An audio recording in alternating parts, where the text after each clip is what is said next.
Several years ago when I was a child, I had a friend who told me about a little game called God of War, a Greek mythology-flavored hack and slash about a man named Kratos and his thirst for revenge against the gods. And I thought this game sounded awesome. I wanted nothing more than to play it, but being a child as I was unable to purchase it. And with some of the stricter rules in place in my home at the time, I doubt I would have been able to convince my parents to get it for me. And then 2 years ago, my brother was gifted God of War 2018 for Christmas, which culminated in me eventually playing it, and then impulse buying the entire original trilogy for myself.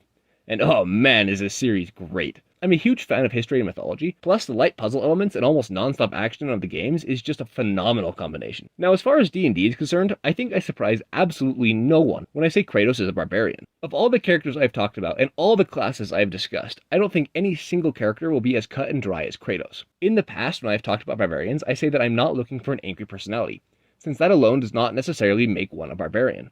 Instead, I look for a rage-like ability or rage-induced motivation, such as revenge. In the case of Kratos, he has both of these elements, as well as being a man whose emotional range sits somewhere between being passionately irate to full-blood, red-hotted, violent rage. Seriously, I consider the Ghost of Sparta the angriest man in video games, and I'm saying that knowing full well that Asura exists. And his game is literally called Asura's Wrath. Getting back to God of War though, in both God of War 2018 and God of War Classic, Kratos has rage abilities, with the newer game calling it Spartan Rage, and Classic calling it Wrath of the Gods. Whatever it's called, when Kratos uses this ability, he gains an increase in strength, with the 2018 game showing him able to full-body charge through solid rock, and also take significantly less damage in combat. And Classic God of War showing this fancy blue getup and leading to a damage boost in combat, which is exactly what the rage ability in D&D does. With the player's handbook saying, when you make a melee attack using strength, you gain a bonus to damage, and you have resistance to bludgeoning, slashing, and piercing damage. Now, this is really all I need to prove that Kratos is a barbarian, but he also has one other thing I want to mention that applies mostly to the older games, and that's the class feature Unarmored Defense, which says while you are not wearing any armor, your armor class equals 10 plus your dex modifier plus your constitution modifier. And for anyone who isn't familiar with armor class or any of the mechanics of D&D,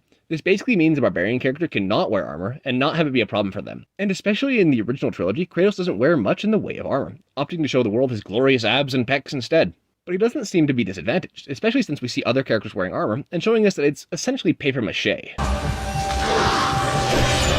But with all of this being said, Kratos wearing armor in the northern regions of his most recent games does not take away from his barbarianness, as they are able to wear light and medium armor. And in the way of weapons, barbarians can use pretty much everything. That would include spears, a variety of swords, such as the Chaos Blades or the Sword of Artemis, shields, and the most barbarian weapon of them all, the axe. And going purely off of stereotypes, which I'm not against doing for these videos, the axe and anger alone would have been enough for me to assign Kratos to this class, as barbarians are almost always depicted with axes, with the most prominent example being Grog from the Legend of Vox Machina. Also in the quick build section of the books, barbarians are recommended as having high strengths, and with Kratos able to do things like this,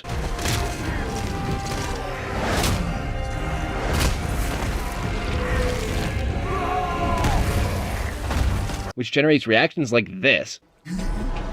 What? The whole entire bridge is turning. How is the whole entire bridge turning? Boy, you're really strong. I'd say it's safe to assume he has the requisite strength for this class. All of this is why I think that Kratos would be a barbarian, but what do you guys think? Would he multi-class as a warlock? Let me know in the comments, and while you're there, let me know which character I should do next. And thanks for watching, and tune next time to Out of Initiative.